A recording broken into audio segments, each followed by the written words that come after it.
Hello, and welcome to the very first episode of Millionaire Moms with Lisa Fox. I'm your host, Lisa Fox. This show is the show where we are going to get very intentional about becoming millionaire moms. I personally am very intentional about becoming a millionaire mom. In fact, it's my destiny. My astrologer tells me that I'm here to make a lot of money, but not just that.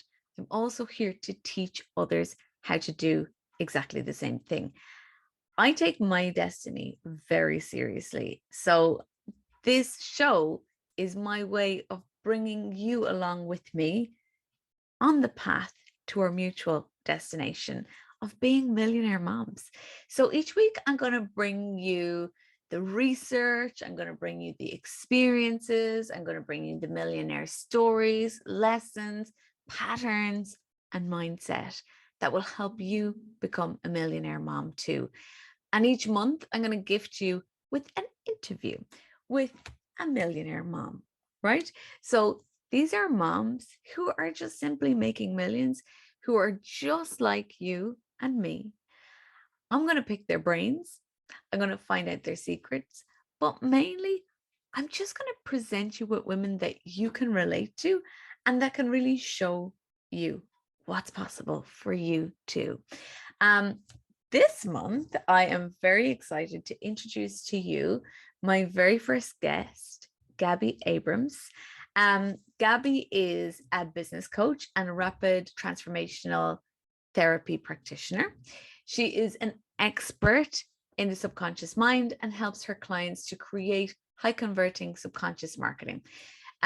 We talk about in this interview the importance of alignment when it comes to confidence and making a lot of money. We talk about imposter syndrome. We talk about regulating emotionally in order to be able to receive more and more money. And we also talk about how motherhood made Gaby's success inevitable, and a whole lot more. So I want you to hang around to the very end because I have an incredible announcement about a brand new way of working with me that has never been available before. And I just couldn't be more on fire for this. So in the meantime, I give you Gaby. Hello, Gaby Abrams. How are you? Hello. Oh, I'm so excited to be here. This is our first time meeting in person, as we were talking about before. So I'm so excited. But I've been a fan for a while, Gaby. Likewise. Yeah, really, really excited to talk to you. And I've been a fan of yours, not just because of, everything that you're bringing to the industry and everything that you're bringing to women, but just everything that you represent. And also, can I just say, the glamour vibes? I'm just a fan of that. I just still like to look at you as well. It's so funny because I would not describe myself as someone glamorous if you know me in my everyday life. And then whenever anybody comes to visit me in Miami, they're like, I feel like I understand your style and like your vibe so much better now. Like, it was Alara, who's friend, you know her, right? Yeah, right. Yeah. Came and visited, and she was like, "Miami's so fancy." So I think like once people come and they get it, they're like, "Oh, now I get it. I get you more." Right. Well, yeah, but you're just so beautiful, and you've got it's not just about what you look like though. You've just got such a lovely, warm presence. And so I'm delighted to talk to you. So, Gaby, tell me about your success story.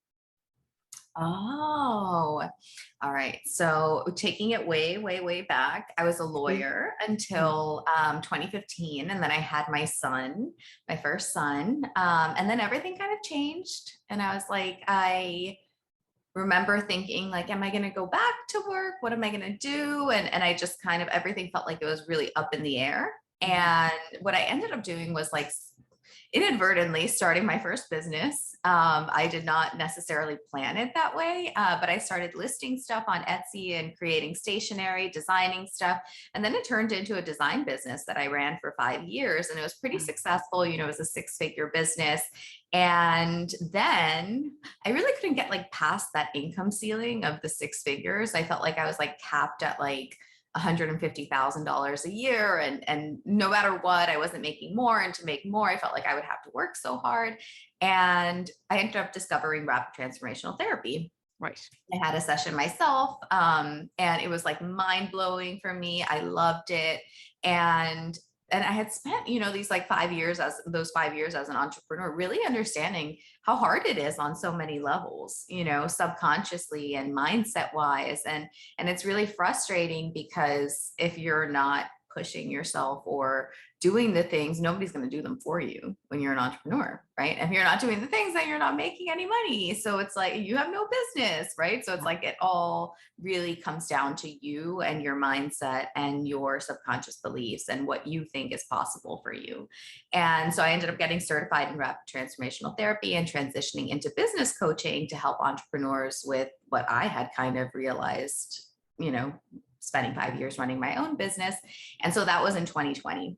And it kind of coincided with like the pandemic and everything, and ended up building an amazing, fantastic coaching business. And it's been so much fun, so many different programs, so many different clients. I mix the subconscious, I mix marketing, I mix in all the spiritual stuff. And yeah, and it's been really successful on a level that I had not thought was possible before, you know, discovering this work.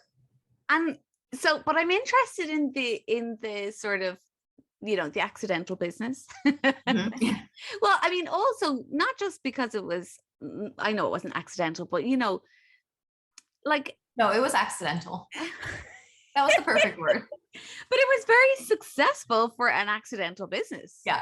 Like you just kind of well, because then I had to go back and I had to figure out how to turn an accident into a business. And so that was probably the hardest part, right? When I was already like, because I think I was in kind of like disbelief, like as I was making money, and maybe people can relate to this, right? Because it's like you're making money and you're like, oh, but this is a fluke and it's not real yet. And like, you know, it's not a real business because I'm just making money and it's just casual. And then at a certain point, I think I had to get real with myself and be like, all right, like now you're making money. Like now you've matched a full-time salary, right? So it's time to actually be like, okay, well, what am I doing now?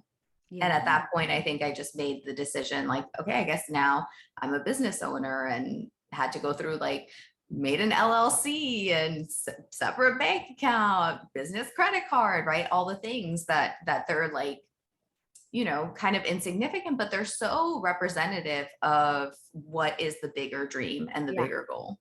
Right? Taking yourself seriously is, I think, what most women business owners struggle with. Oh my God, I so relate with that. My previous business, I was an actor, but I had a performance arts school, which was just to support my acting career. So I was like, it was amazing. Like I actually felt like I was going to these locations, teaching kids, which I really loved, just picking up some money. Like I was just like, I'm just going to go and collect my money and, you know, and do this thing that's really easy for me in order to support this other thing that I love to do. And I didn't take it seriously until I had my first child. And then I was like, okay, I'm not going to do the acting thing. So I guess, and actually, I'll focus on this for a little while, see how it goes. And then I started making so much more money. And I was like, Jesus, imagine if I did take it seriously. But that's what makes me wonder for you, when you went from your previous business into what you're now doing, what made you change direction? Was it the financial cap, or were there other things? Oh, it was just, honestly, I mean, it's interesting because I can't think of anything else that I would be doing in my life. Like I really, really cannot. And sometimes people think like, well, you know, like, it was not strategic, the decision on my part. Like I was like, I'm going to get certified in rapid transformational therapy. And I was like, that is crazy. Like I'm a lawyer. I cannot be a hypnotherapist. Like that doesn't make any sense. And And I was like, were you planning to go back to being a lawyer? No, okay. But I was just like, oh, like fundamentally, those two do not go together. Like just on principle, right? If you're the kind of person who becomes a lawyer, like you are not the kind of person who then becomes a hypnotherapist, right? Like there is like an incongruence there in who you are as a person. And I remember I was like asking, you know, I would have conversations and I would tell, I like talk to my sister-in-law, my husband's sister. We get along really great. And I was like, I'm thinking I'm maybe going to get certified in hypnotherapy. And she was like, I think that would be amazing. And everyone that I told my husband, I was like, I think I'm going to get certified in this thing. He's like, I think that would be great. I told my parents, like my mom's like, oh my gosh, there's nothing that I would think would be a better fit, you know? And everyone was just like so accepting about it. I was like, I guess other people don't think it's as weird as I do. Yeah. And so that was great. And I was like, okay, I'll do it. And once I did it, I just thought it was like the most fascinating thing. I loved it. I had spent one of the big moments in my life, I had gotten a coach back in 2016 before coaches were a thing, you know.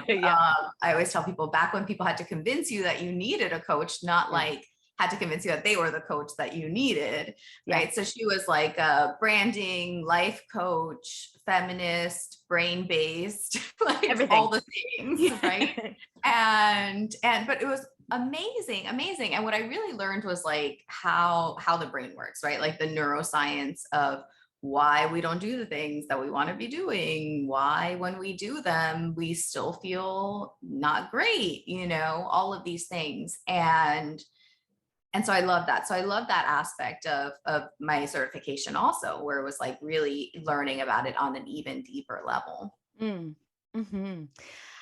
Wow. Okay. And so when you moved into the business that you're currently in, how quickly were you like, oh, okay. Oh my gosh. Okay. So I'm onto something here. So the funny thing is, right? And I don't think like, it's like the universe really, not to be like the universe sent me a global pandemic. It was you. Just me, opened up a portal and sent a giant virus to the world.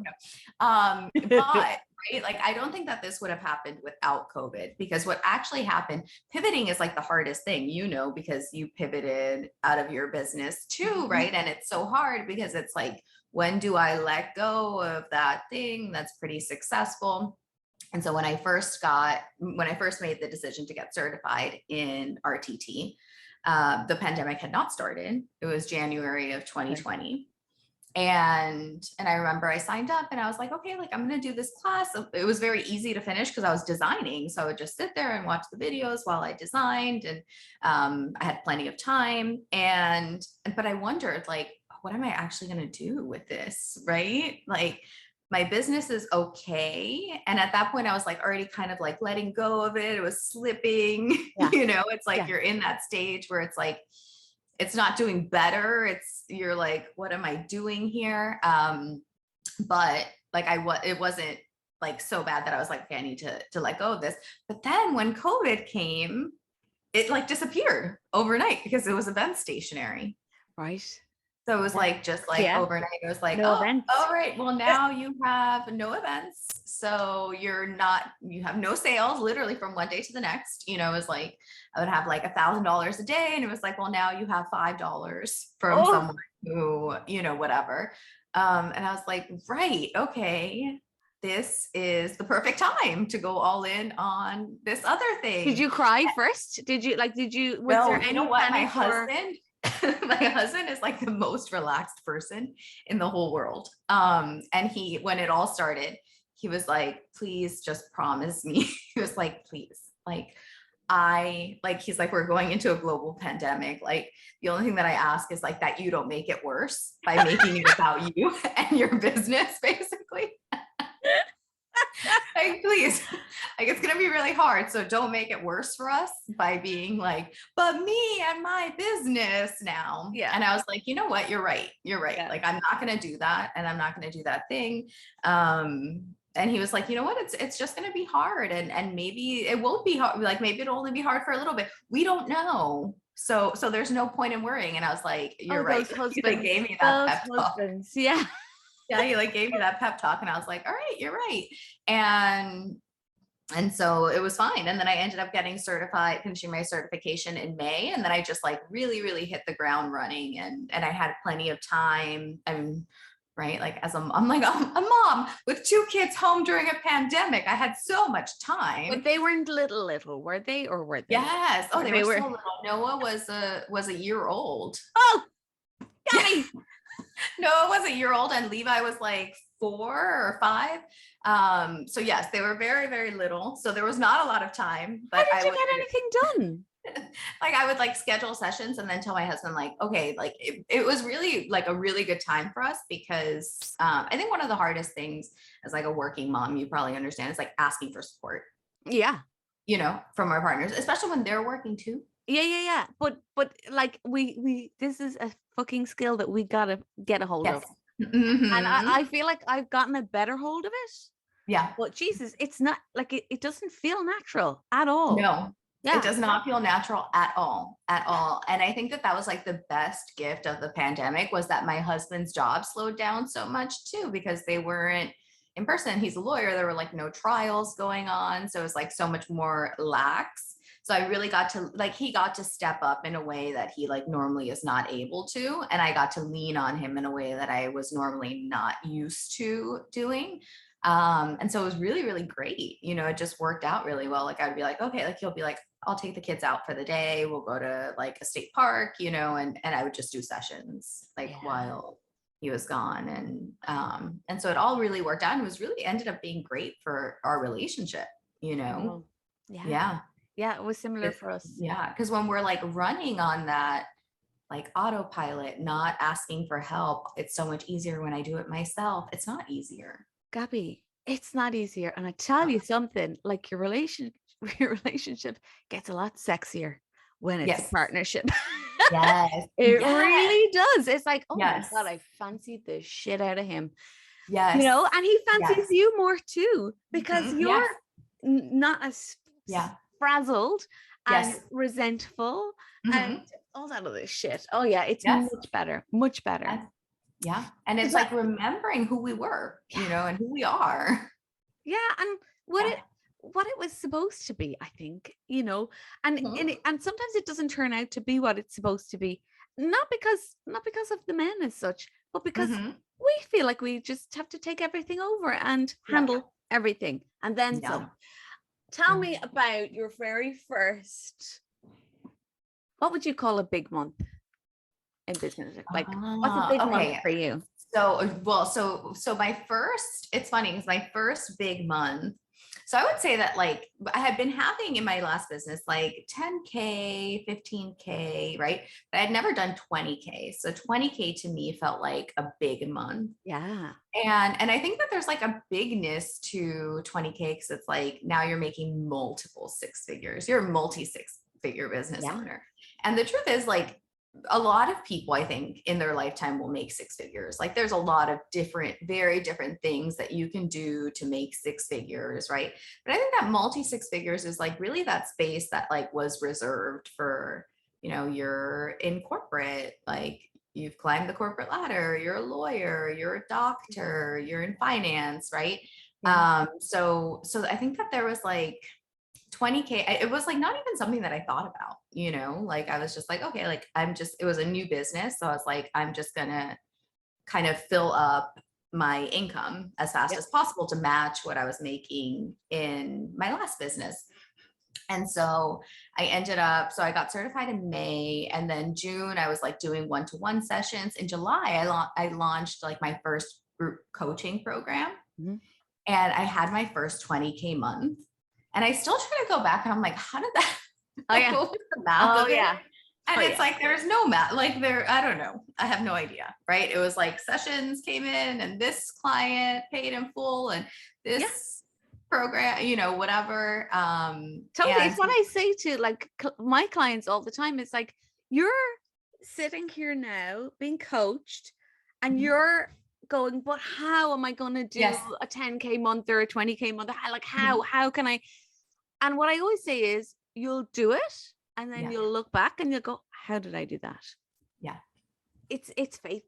And then it works and you're like, oh, Like it's kind of magic. Yeah. Anyway, sorry, I Yeah. interrupted you. Yeah, no, that's exactly it. And so I ended up having a 20K month. And then, so that was like 2 months or 3 months into this business. And then I kind of psyched myself out. And I think that I got a little bit scared and I was like, oh my gosh, like, I don't think you're allowed to do that. I don't think you're allowed to have big months so fast, Mhm. and then I kind of like went to like 10K, 10K to 15K for the next couple of months after that.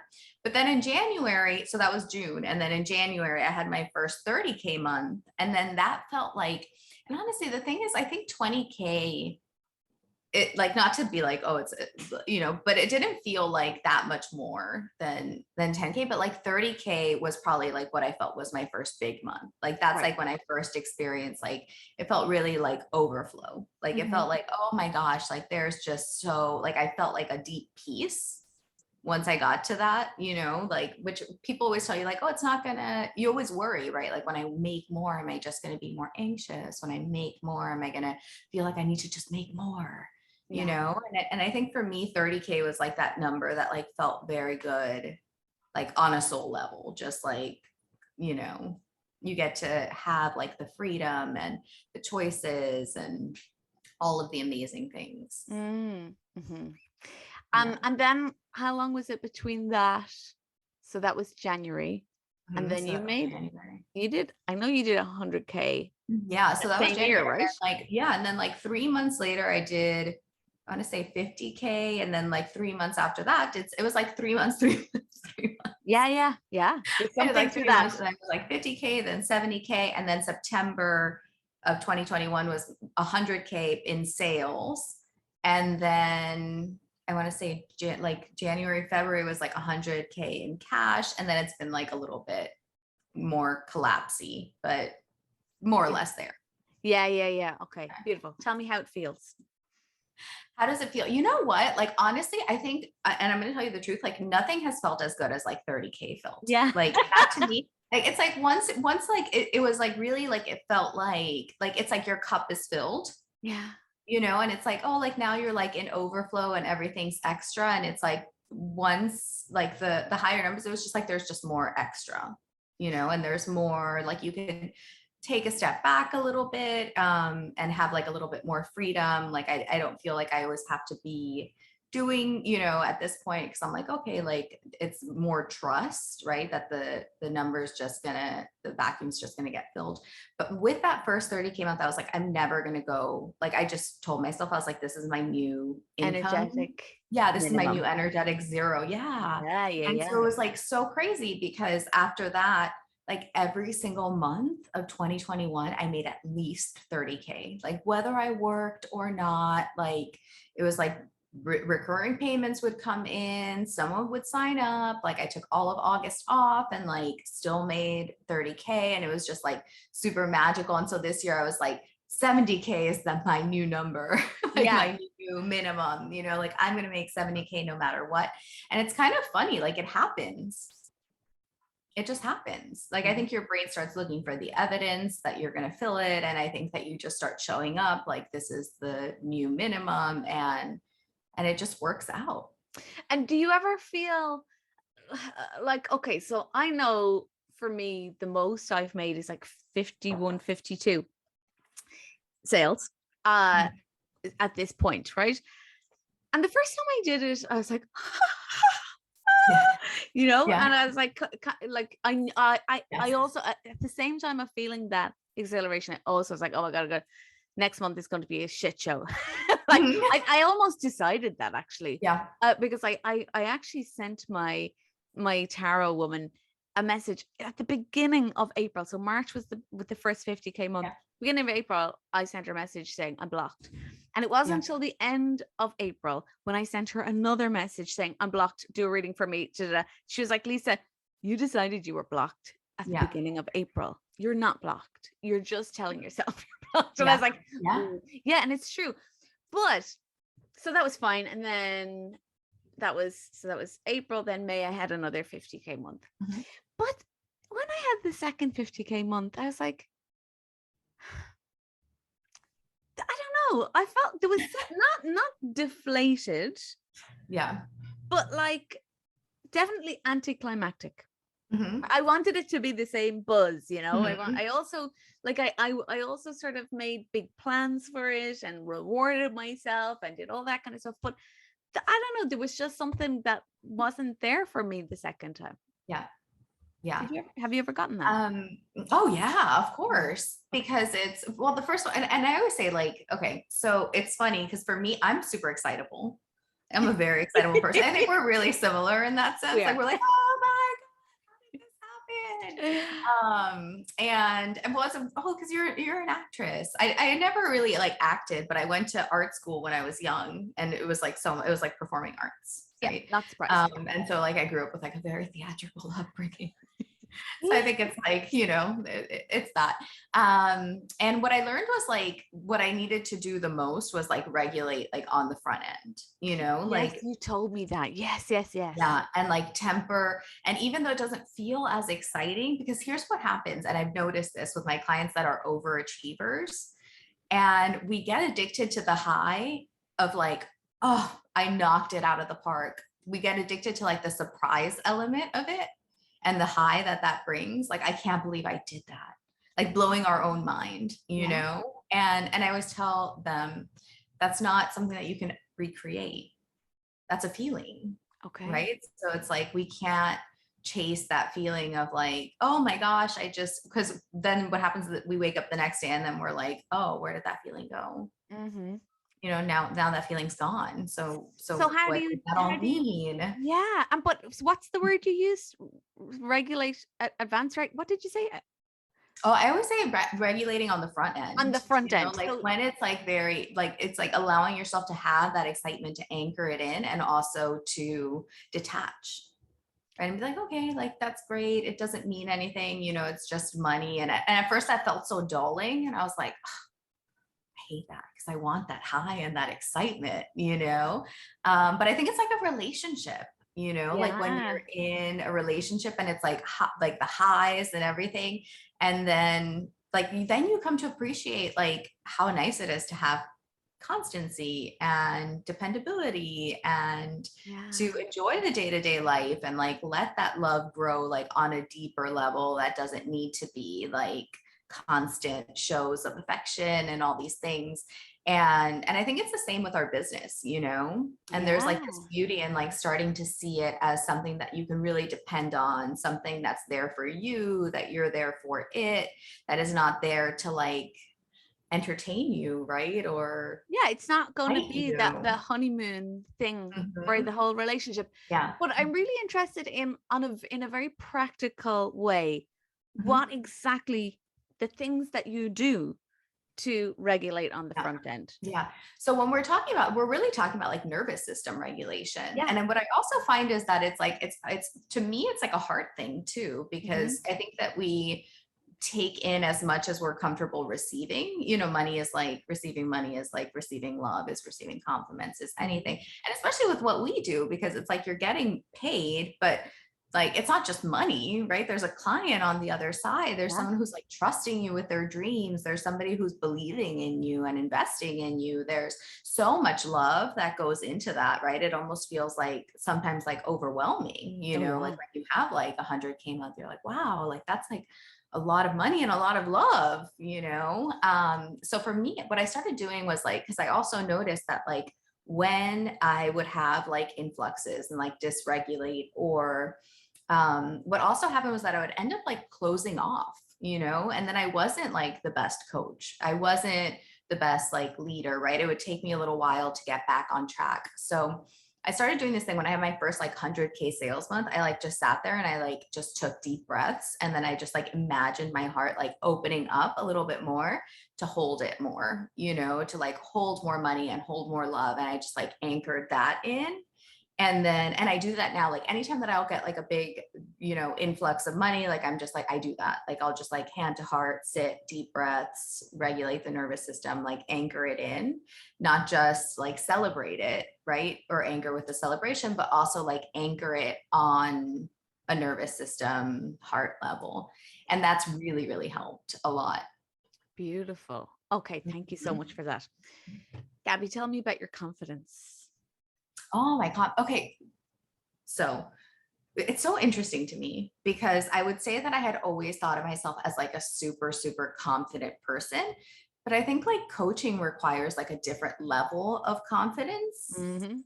And like when I say coaching, I mean like coaching, course creation, anything where you're like coming out as an expert, you know, in anything. And so that to me was like really, really surprising, right? How confident you could be and still second guess your qualifications, right? And it's funny because it's like imposter syndrome shows up. I was just having this conversation with someone, shows up around the thing that you're actually the best at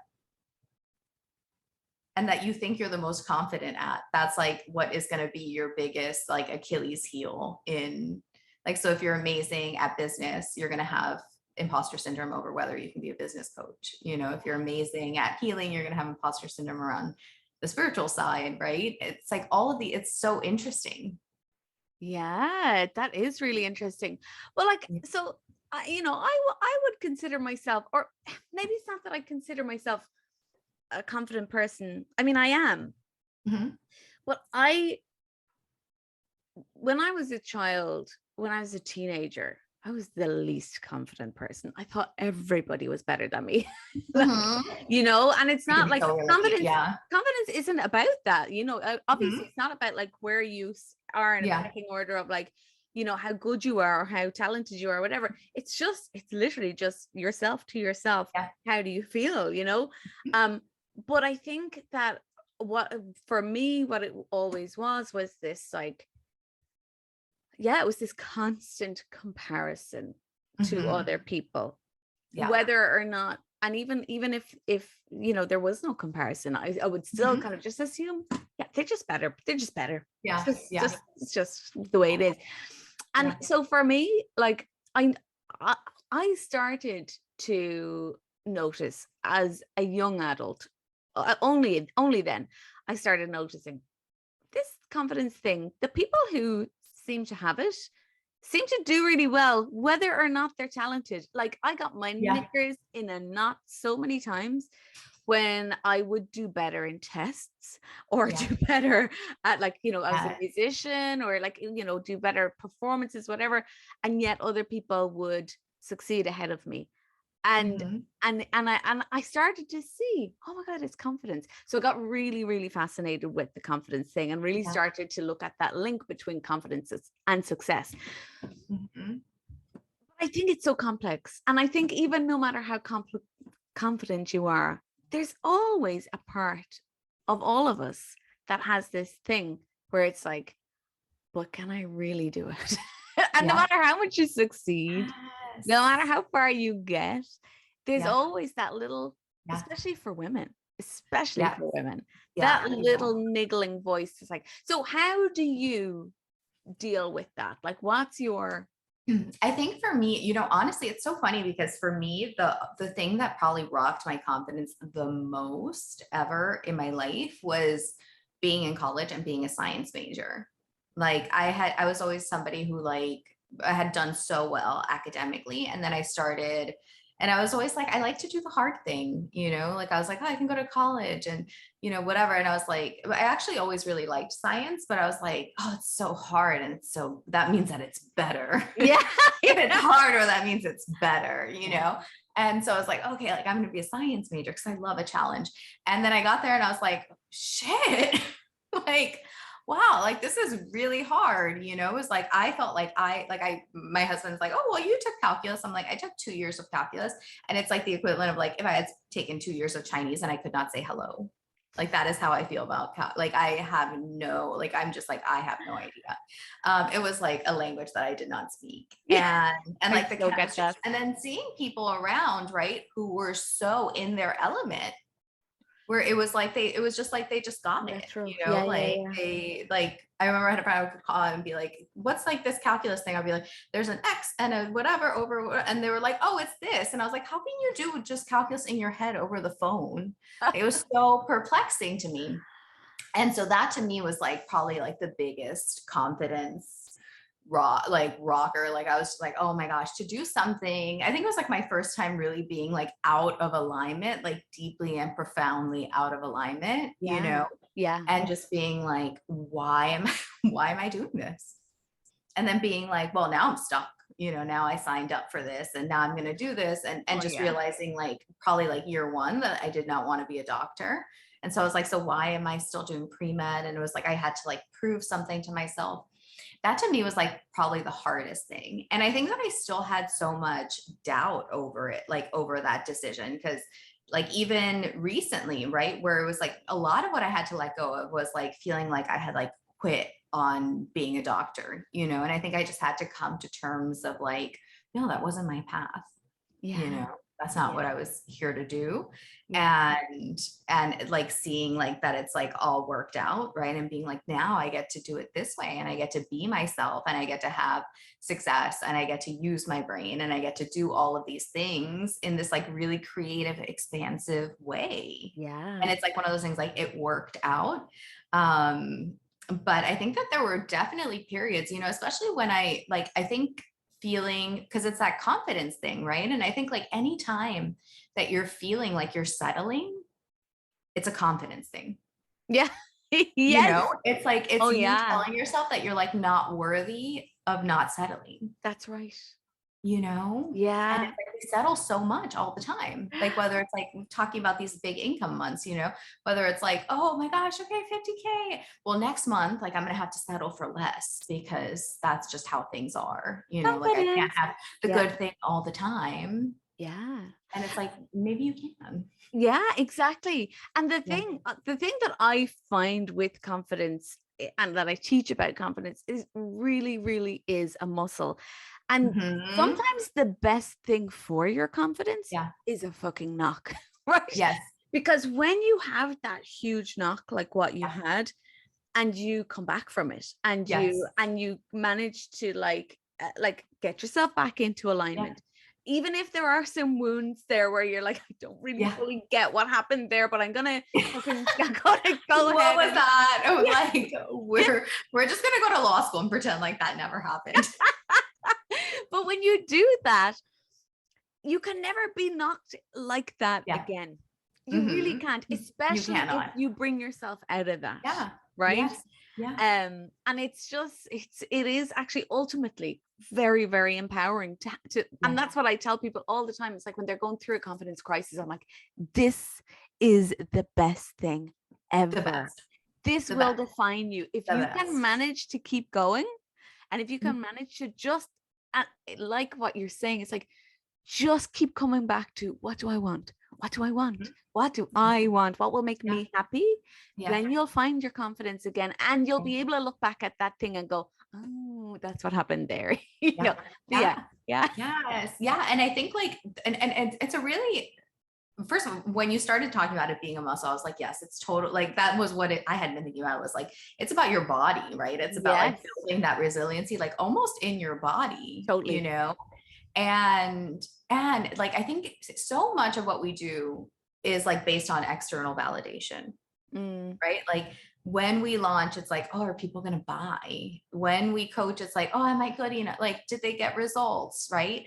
And so I think that part of it is exactly that is probably the biggest lesson is building that resiliency in yourself. Like, did you do the best job that you can do? And I think sometimes if we're honest with ourselves, we don't because we're so scared of it not being good enough that we hold ourselves back. oh, 100%. I'm launching something new at the moment, Yeah. and I have to talk to myself daily Mm-hmm. Yeah. about like literally into doing the work, Yeah. because it's that voice going, but this very well might not work out. Like Yes. this Like, thing that, but what if nobody but what buys? if And then you're nobody like, weeks buys? have passed and I've been worrying about nobody buying.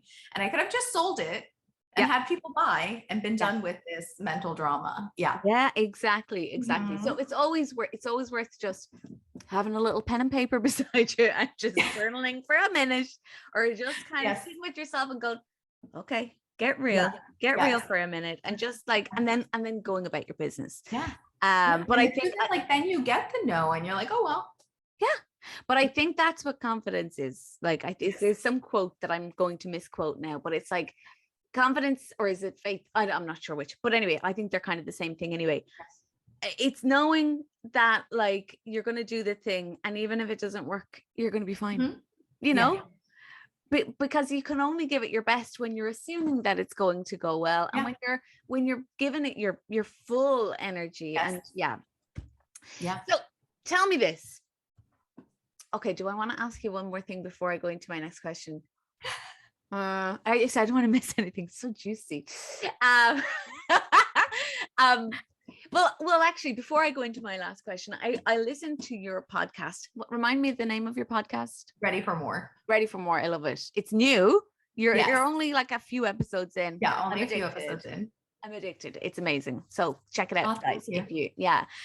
I was listening to the last one about human design, and I know nothing about human design, but I've been kind of interested-ish, and my clients are interested in it. But the way you broke it down in that last episode, I was like, I get it. Yeah. Because my first experience with human design was like the diagram thing Yeah. with the like and I was like, I'm a what? Which? Yeah. What are you, by the way? Generator. Of course. Of Yeah, me too. Of course you are. What do you know your profile line? That's I think where I got confused. Oh. So what are the options? I might be Are able you to... like they're the different numbers? It's like 1 through 6. So you're like I'm like a 6-2. Oh no, I can't remember. 3. Are you a 3? I can't remember. I bet you could guess. I could see you being a 6 for sure. I could also see you having like a 1. Like I think you're like a thorough person. Yeah, mostly. Yeah. I'm also Sagittarius, so you know, I can sometimes start things. I'm great at starting things. Yeah. But I am after we hop off, we're gonna look it up because I'm like so curious now. Okay, cool. What yours is. But yeah, so I loved the way you broke it down. And since like it was only a couple of days ago that I listened to it, but I've literally every client I've gotten on a call with them like, so what's your human design? I'm like, now I know everything about it. It's so good. It's such a good tool, right? Because you can you understand people on such a deeper level and why they're not taking, especially, why they're struggling with certain things, why they're not taking action, how to kind of tweak it for them, and you can kind of start seeing like, all right, here's what I did. Here's why it might not work for you, but here's how we can help make it work for you. Yeah. I think I need to actually learn more about it, but I'm busy. I'm busy at the moment. Oh my God. It's like a rabbit hole. You can't, oh yeah. Don't start until you are ready. But it's the entrepreneurial thing as well. It's like, okay, I'm going to do this thing, and then I'm going to plan to do that because I'm going to do Natasha Bray's heart healing. Oh my God, you are! Yay! So I'm going to do the hypnotherapy thing during the summer, and then that starts in October. So I don't think I can do the human design thing at the same time. No, definitely focus on the one thing. But I loved that certification, and I love it. Yeah. Okay, so my last question then is about your children and being a mother. What about being a mother made your success inevitable? Oh my gosh, just being a mother. Yeah. Like it was like, I really think once you start, once you become a mom and you realize that you're like setting an example for somebody, it really pushed me to really like step out of like victim mode. Yeah. I was just like, oh, I can't do that to my kids, I don't want them to see that at all. Like, that's not how I want them to be. And that's not how I want them to think of me as, and it was like, really, if I want stuff, like I need to create it. And I think you had this awesome post that was like, if you want your kids to be something, like you be that. Yes. Don't tell them. When you tell them it's helpful, but it only goes so far. No, they don't listen. They don't listen, right? And they're like, and then it's like that incongruency, like everybody's telling me this, but I'm seeing you guys doing this. And that is very confusing. And it's monkey see, monkey do. Right? Not monkey say, monkey, I don't know, whatever. But it is like it's role modeling. It's role modeling. Yeah. And I think, no, sorry. And to add more to that, I think I think I'm freezing a little bit.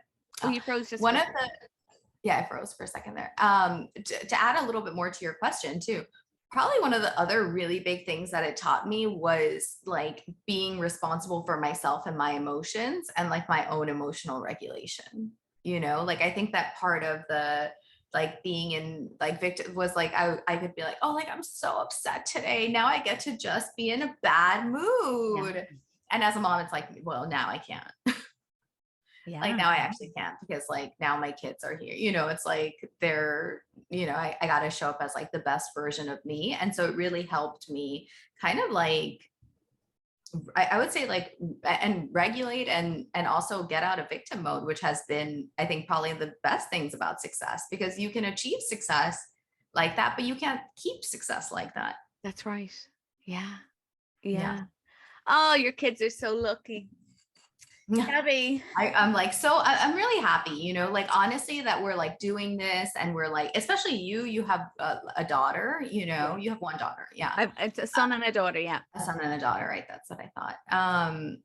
It's so important to show them this, It's the most important thing. I think Yeah. although Gabby, I'm going to tell you something. My son said to me the other day, he said something about, we were talking about him being when he becomes an adult. Oh yes, because Nina was in the bath and she's a little potty tummy, and he was like, "Mommy, does Nina have a baby in her belly?" And I was like, "No, she doesn't have a baby in her belly." And she said, "Well, when she gets older, will she have a baby in her belly?" He's like, "Maybe." And he's like, "Maybe I can have children when I'm older." And I was like, "Yeah, you might be a dad someday." And he goes, "Oh, when I'm a daddy, can I go to work with daddy?" And I was like, "Maybe, yeah." And I was like, "Or you could go to work with mommy." And he's like, "Mommies don't work." And I was like, "What?" And he was like, "Mommies don't work." I said, "What do you think I'm doing upstairs?"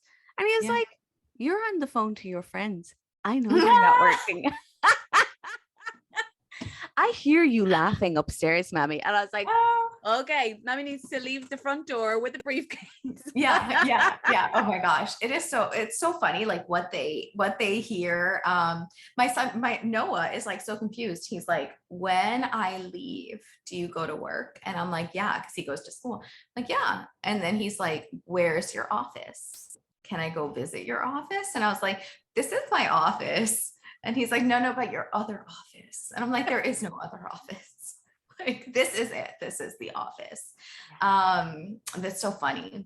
And there's something that I was thinking that Levi's just like, he's 7 now. So the other day I was like telling him, he was like, maybe I'll be, they had publishing day at school. So he was like, maybe I'll be this. He said he was going to be an entrepreneur, which like made my life.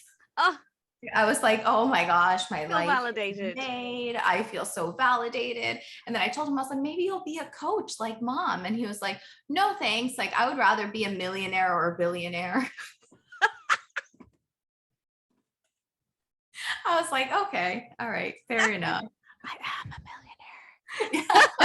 Yeah. Oh, shit. Yeah, but they're so funny. Like I love it. I love it. And it's like, then you'll have like these little like snippets of what they say that like really shows you like, oh, they're really watching and they're really learning. Yeah, they really are paying attention. Yeah. It's beautiful. Gabby, thank you so much. I have loved every second of this. I know I'm not gonna let you go anywhere because you're gonna do my human design. You're gonna tell me who I am in a second. But it's been an absolute pleasure, and I thank you so much. My audience is going to love this.